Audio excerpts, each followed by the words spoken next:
and spirituality. What is this and who am I?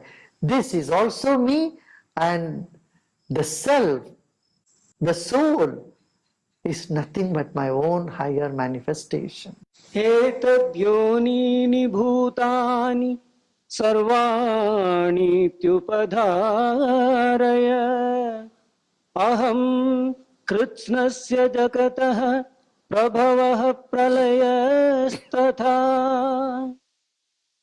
मत्तः परतरं नान्यत् किञ्चिदस्ति धनञ्जय मयि सर्वमिदं प्रोतं सूत्रे मणिगणा इव.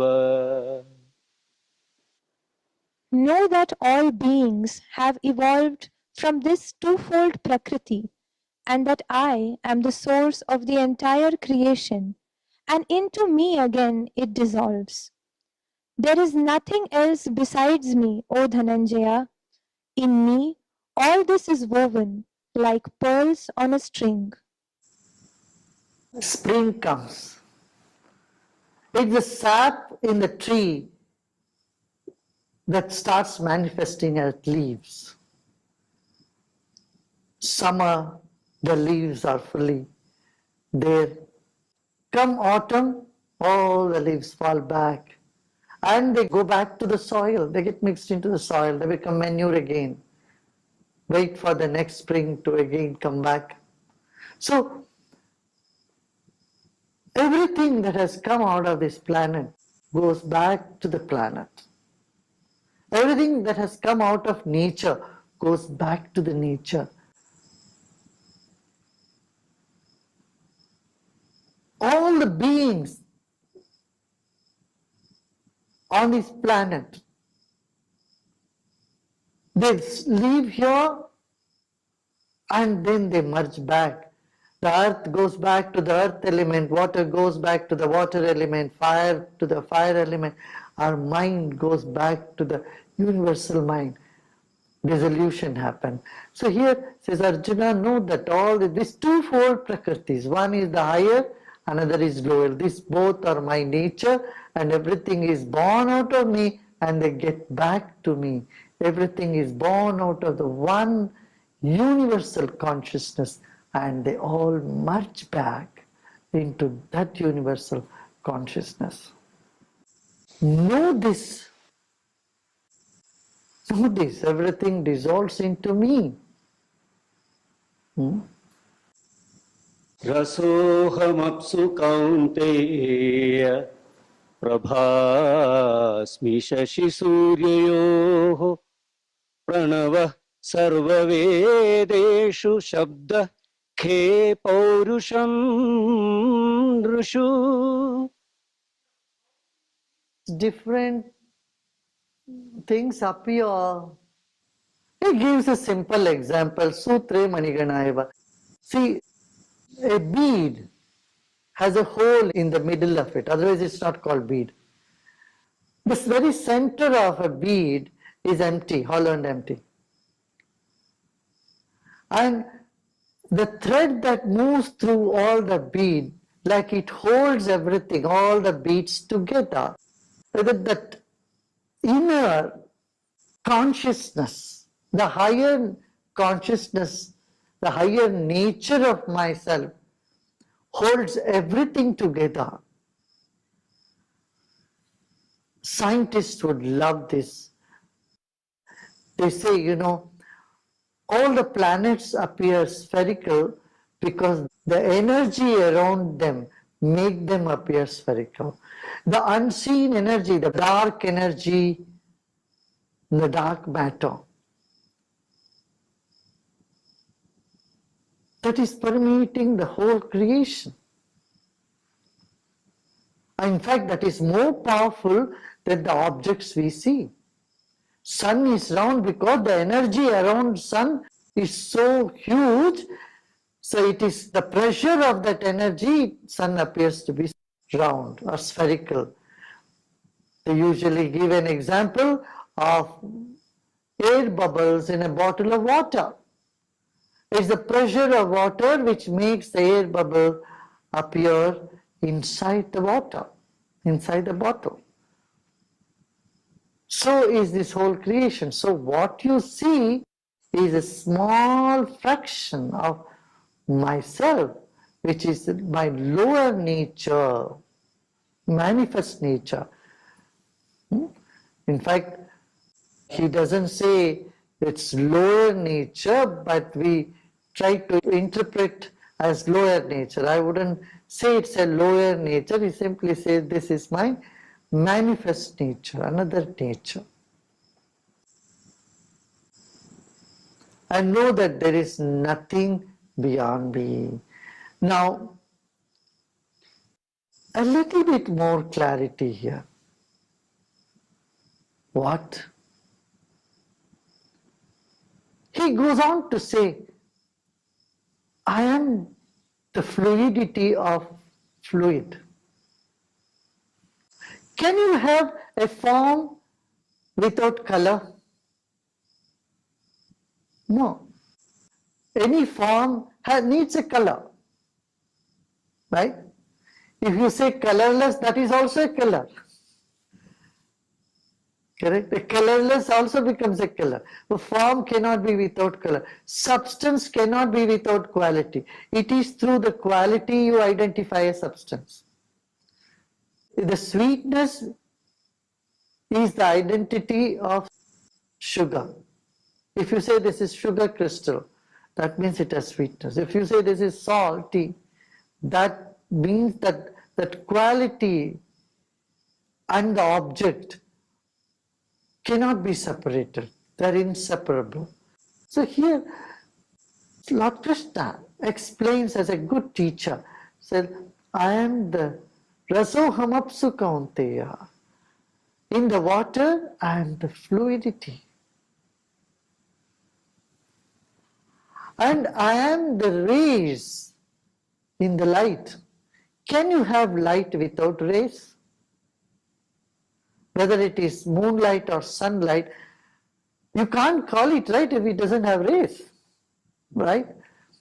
So he says, look, I am the rays in the light. And I am the Om, the Pranava of all the Vedas. Om is considered the seed of all the Vedas. Veda means knowledge. Knowledge which is embedded in consciousness. And so I am the Om. The one word which the universe pronounces all the time. That is Om. If you stand on top of a hill and listen to the air, wind blowing, you can hear Om.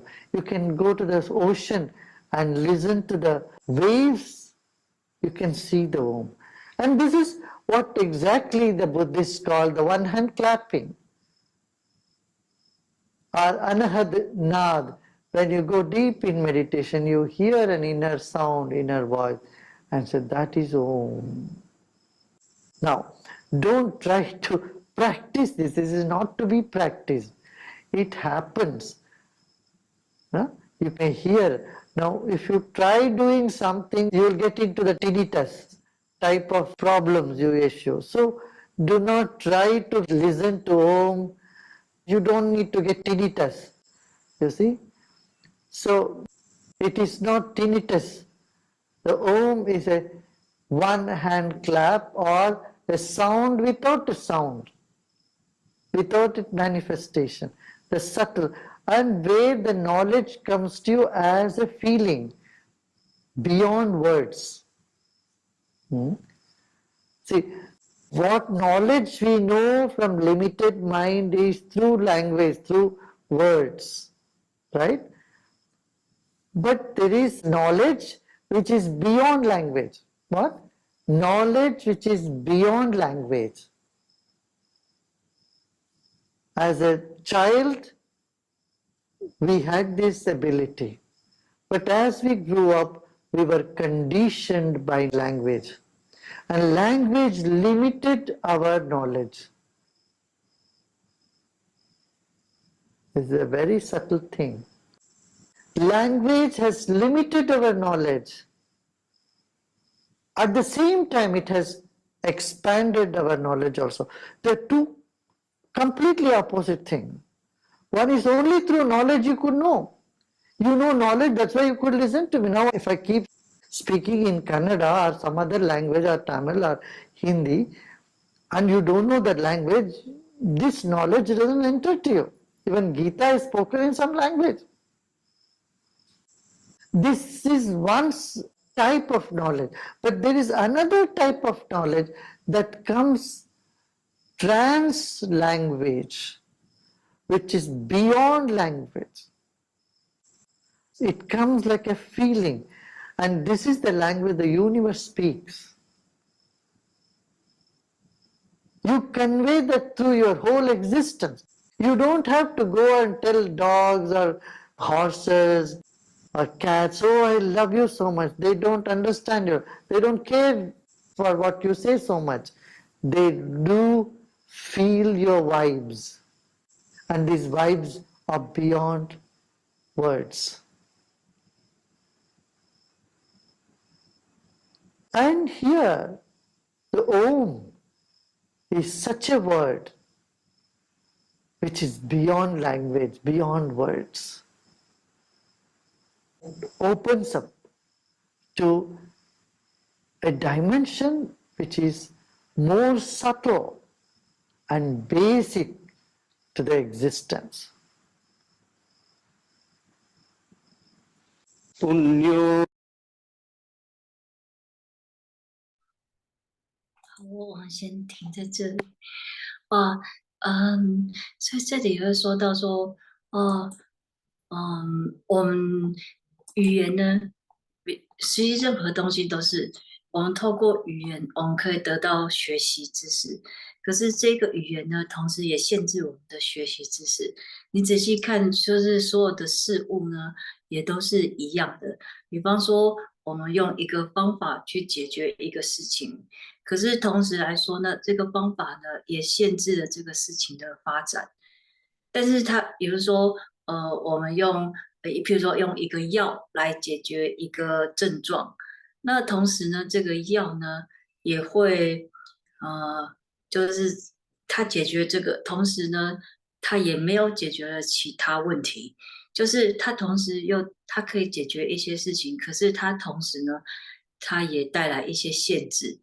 所以这个里面呢，会是什么是终极的答案呢？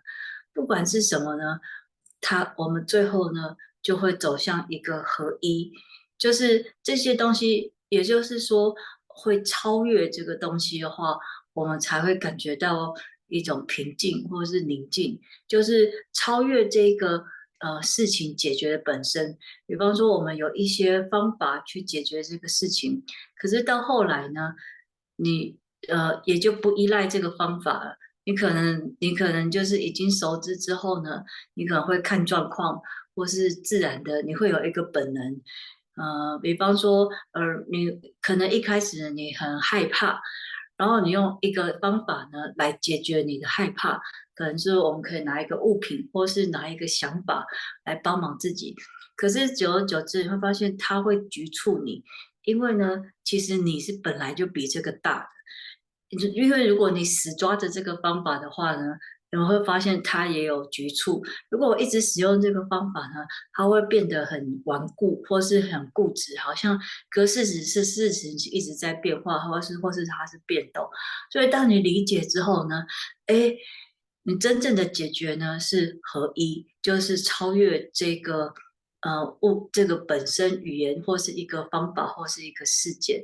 所以在阿育吠陀大致来说呢，我们大概都可以用同一个普遍性的观念，我们就会说越性、变性或是惰性。